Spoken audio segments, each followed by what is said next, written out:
जय श्री कृष्ण दोस्तों, आपका हमारे YouTube चैनल व्रत कथा और कहानी में स्वागत है। मैं आज आपके सामने डोल 11 एकादशी व्रत कथा, जिसे परवर्तिनी एकादशी तथा जल झूलनी एकादशी के नाम से भी जाना जाता है। चलिए जानते हैं इसके व्रत के बारे में। यह व्रत 24 एकादशियों में सबसे महत्वपूर्ण भाद्रपद महीने की शुक्ल पक्ष की एकादशी, जिसे डोल 11 एकादशी के नाम से जाना जाता है, वह व्रत किया जाता है। पुराणों तथा ग्रंथों में कहा गया है कि आषाढ़ महीने में अपनी शेष शैया पर निद्रा करते हुए भगवान विष्णु जी भाद्रपद माह शुक्ल पक्ष की एकादशी को करवट बदलते हैं, जिसके कारण इसे पद्मा एकादशी तथा परवर्तिनी एकादशी कहते हैं। यह एकादशी श्री कृष्ण जन्माष्टमी के 18 दिन बाद आती है। इस बार पद्मा एकादशी 7 सितंबर को आ रही है। इसी दिन माता यशोदा ने भगवान श्री कृष्ण जी की कुआं पूजन तथा पहली बार उन्हें झूले में झुलाया था, जिस कारण इसे जल झूलनी एकादशी के नाम से भी जाना जाता है। इस दिन स्त्री तथा पुरुष अपने बच्चों की लंबी आयु की कामना व अपनी सभी मनोकामना पूर्ण करने के लिए डोल 11 एकादशी व्रत को रखते हैं। चलिए जानते हैं इसके व्रत के महत्व को। यह एकादशी सभी 24 एकादशियों में से सबसे महत्वपूर्ण है, जिसे करने से मनुष्य के सभी पाप मिट जाते हैं तथा उनके सभी मनोरथ पूरे होते हैं। पद्मा एकादशी इसके दूसरे दिन वामन द्वादशी आती है। पुराणों व ग्रंथों में जल झूलनी एकादशी की तुलना अश्वमेध यज्ञ से की गई है। इस व्रत वाले दिन भगवान विष्णु जी की तथा बाल गोपाल जी की पूजा की जाती है। यह व्रत कृष्ण जन्माष्टमी के 18 दिन के बाद आता है। चलिए जानते हैं इसकी व्रत की कथा के बारे में।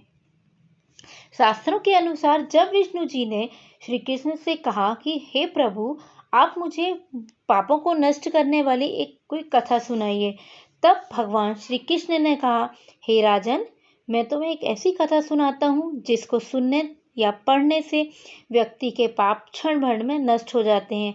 तथा उन्होंने कथा सुनाई।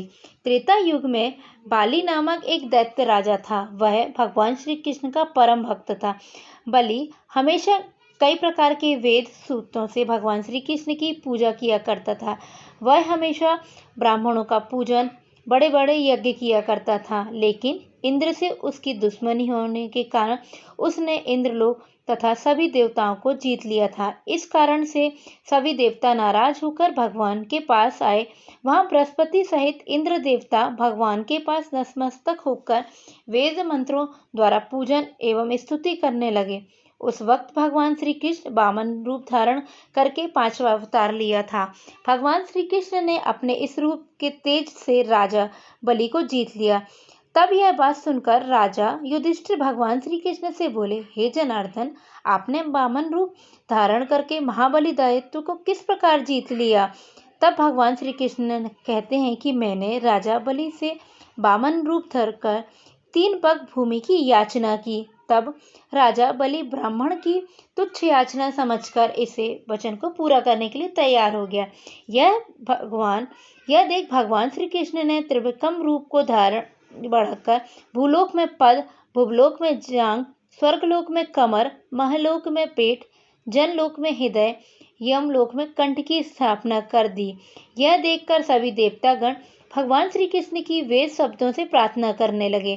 तब भगवान श्री कृष्ण ने राजा बलि का हाथ जोड़कर कहा कि हे राजन, एक पग से दूसरे पग से स्वर्गलोक पूरा हो जाएगा। अब मैं तीसरा पग कहाँ रखूं?